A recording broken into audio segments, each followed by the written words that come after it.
Hello all, welcome to Filmy Focus FDFS review of K-Ramp. Kiran Aboram and Yukti Tareja key roles play చేసిన cinema ఇది. Jains Nani ఈ సినిమాతో డైరెక్టర్గా పరిచయం అయ్యాడు. సో సినిమా కాంటెంట్ వచ్చి కంప్లీట్గా ఎనర్జెటిక్గానే ప్రమోట్ చేస్తారు ఈ సినిమాని కానీ, లేదంటే సినిమాలోని కాంటెంట్ని కానీ. ఇంకా చెప్పాలంటే ఈ దివాళీ రేస్లో నిలబడిన సినిమాల్లో టాప్ గేర్లో ఉన్న తెలుగు సినిమా అయితే ఖచ్చితంగా K-Ramp.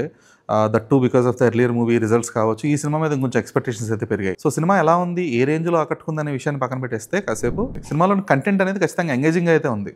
అంటే మనం చూసే అంటే అది రొటీన్ అనొచ్చు, అది ఇంతకుముందు చాలా ఫార్ములా మూవీస్లో అది వచ్చిన సన్నివేశాలు, కొత్తగా సన్నివేశాలు ఏమి ఉండవు. బట్ స్టిల్ అది ఎంగేజింగ్గా ఉందన్నమాట. Because of Kiran Abbavaram energetic performance కావచ్చు, అతని స్క్రీన్ ప్రెజెన్స్ కావచ్చు, యుక్తి తరేజ క్యారెక్టరైజేషన్ కావచ్చు, ఇవన్నీ కూడా ఎంగేజ్ అయితే చేయగలిగింది. అయితే సినిమాలో నాకు ప్రాబ్లమేటిక్ ఏంటంటే, ఏదైతే జోక్ అనుకొని కొన్ని సీక్వెన్సెస్ పెట్టారో, ఇప్పుడు ఫర్ ఎగ్జాంపుల్ నరేష్ క్యారెక్టర్తో చెప్పే కొన్ని డైలాగ్స్ ఉంటాయన్నమాట.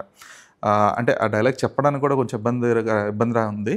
సో అలాంటి కైండ్ ఆఫ్ డైలాగ్స్ని పెట్టాల్సిన అవసరం లేదంటే, దానివల్ల స్పెసిఫిక్గా సినిమాకి యాడ్ అయ్యేది కానీ, లేదంటే సీన్కి యాడ్ అయ్యే వాల్యూ ఏం లేదు. అది తీసేసినా కూడా పోయేది కూడా ఏం లేదు.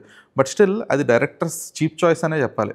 ఎందుకంటే ఇదే కైండ్ ఆఫ్ డైలాగ్ని ఈవి సత్యనారాయణ గారు ఎప్పుడో కితకితల సినిమాలోనే చెప్పారన్నమాట. సో అందులో ఉంటుంది, లైట్ ఆఫ్ చేస్తే ప్రతి ఒక్కటి పెళ్ళ ఐశ్వర్యరాయ్ అని చెప్పేసి. సో అదొక వే ఆఫ్ టెల్లింగ్. ఇక్కడ ఇందులో వచ్చేటప్పటికి ఇంకా జుగుప్సాకరమైన ఒక పదాన్ని వాడాల్సి వచ్చింది డైరెక్టర్. మరి అది ఎందుకు స్పెసిఫిక్ చాయిస్ ఏంటి అనేది తెలియదు.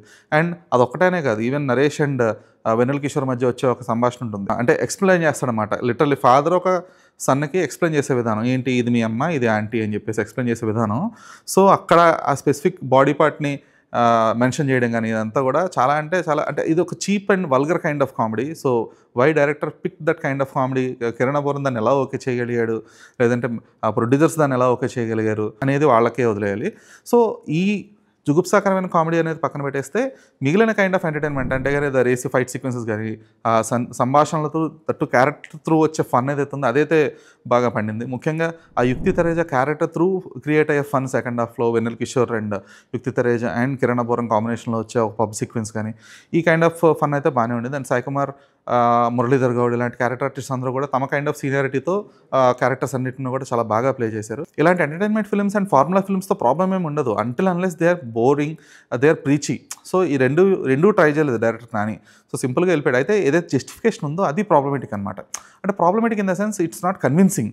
సో అప్పటిదాకా ఒక PTSD అనేది మెయిన్ సినిమాకి ఒక core point, post traumatic stress disorder. So అది ఎందుకు వచ్చిందని బాగా ఎక్స్ప్లెయిన్ చేశాడు. అంటే ఎస్టాబ్లిష్మెంట్ బాగుంది, దాన్ని ఒక లాంజివిటీ బాగానే ఉంటుంది.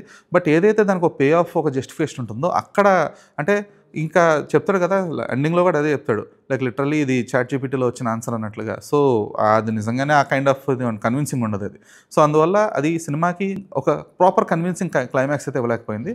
So other than that it is a fun film with needed fights, needed songs, మంచి చేతన్ భరత్ మ్యూజిక్ బాగుంది, సతీష్ రెడ్డి సినిమాటోగ్రఫీ వర్క్ బాగుంది, ప్రొడక్షన్ డిజైన్, ఆర్ట్, ఇలా అన్ని టెక్నికల్ డిపార్ట్మెంట్స్ అన్నీ కూడా బాగానే ఉన్నాయి. సో ఆ నరేష్ సీక్వెన్సెస్ విషయంలో ఇంకాస్త కేర్ఫుల్గా ఉండి, ఇంకాస్త సెన్సిబుల్గా ఆలోచించి ఉండుంటే కనుక బాగుండేది అనమాట. సో ఈ దివాళీ తెలుగు రిలీజెస్కి వచ్చేటప్పటికి K-Ramp అనేది has all the chances and capability to be declared as a winner.